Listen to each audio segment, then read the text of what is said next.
let's plan for a healthy 2025 in today's video.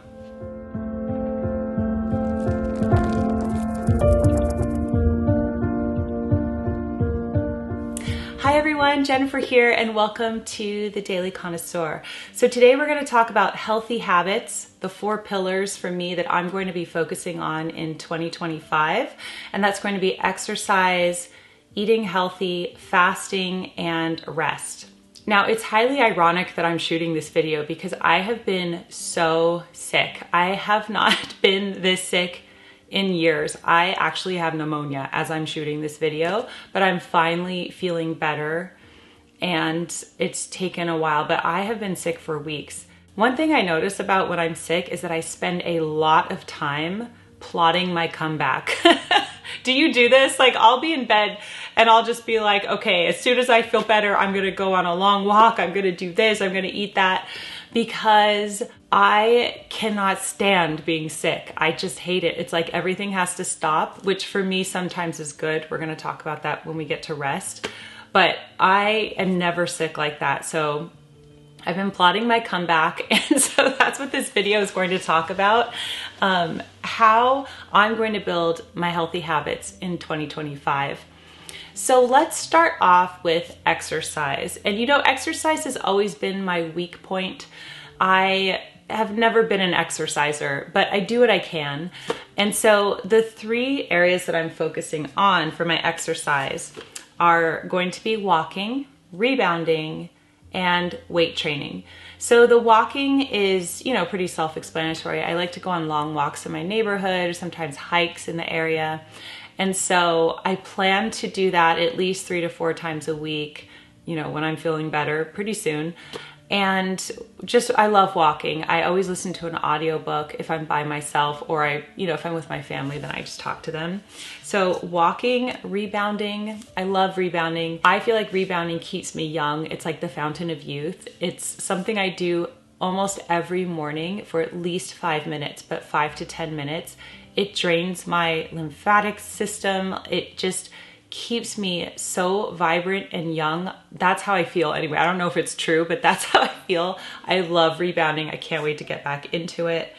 And then the weight training. So I embarked on weight training about 9 or so months ago, and I've been working out with Trainwell twice a week for the past 9 months, like all throughout everything, every week, even when I was in England, and even over Christmas break before I got sick.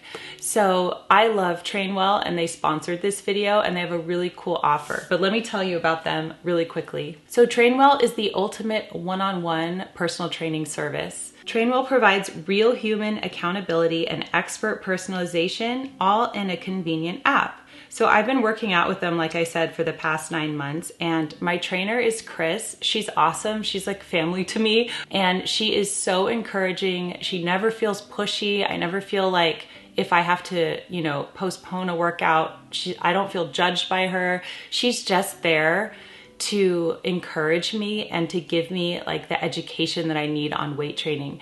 So basically, she creates these custom workouts for me, and I follow the avatar, and it's her voice.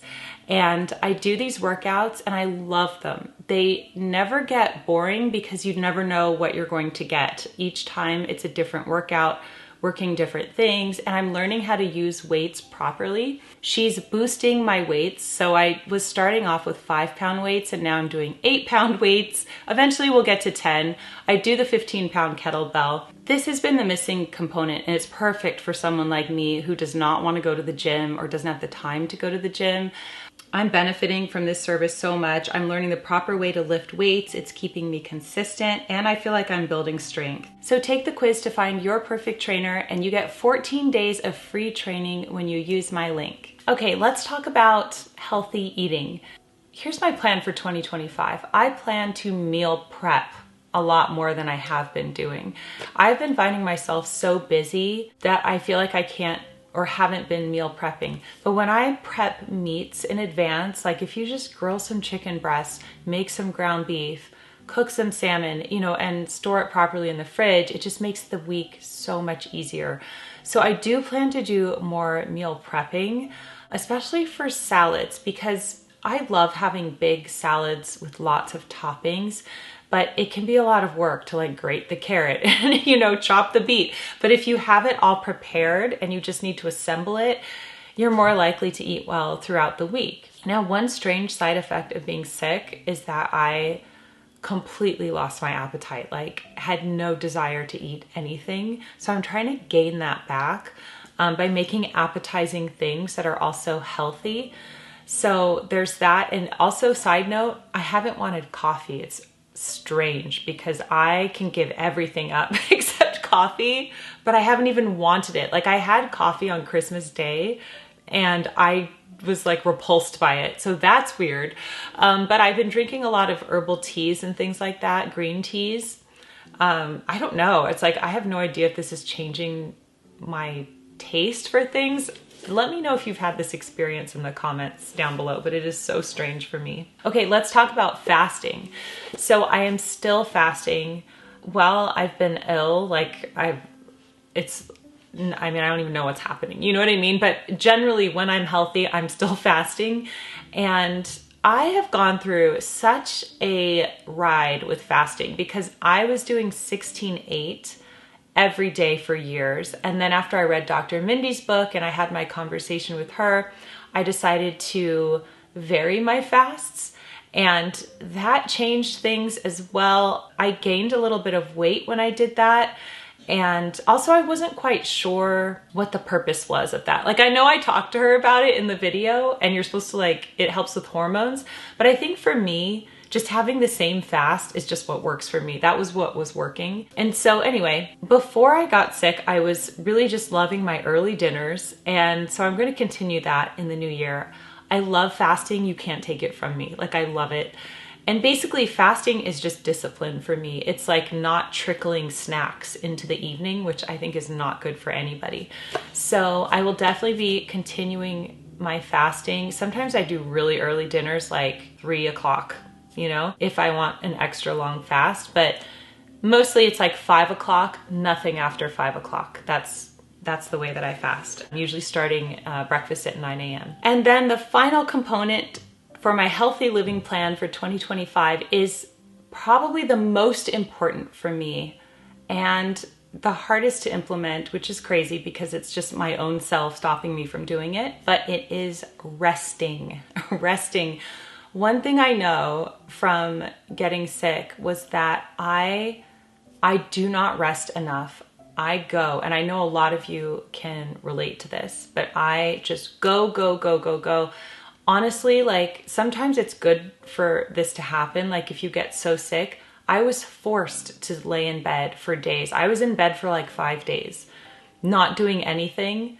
Everything was just crashing down around me, but it had to happen. Like the chips needed to fall where they may, because I never do that. I was in bed, I was watching Poirot, I was reading books, I was just resting. Sometimes I was taking naps.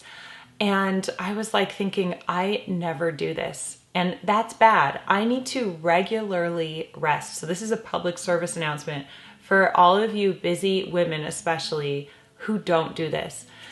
Because I know that you're thinking, well, I could just put another load of laundry in, or I could go make this, or I could get ahead with this. And sometimes everything just needs to stop. And I feel like it needs to stop every day. Like you need to have some time during your day where you just don't do anything. You know, you could read or watch something or take a nap or whatever that means for you. But rest is so critical, and it is the thing that I struggle with because I am addicted to working and being productive. And that, I feel like that's my superpower, but it's also my downfall.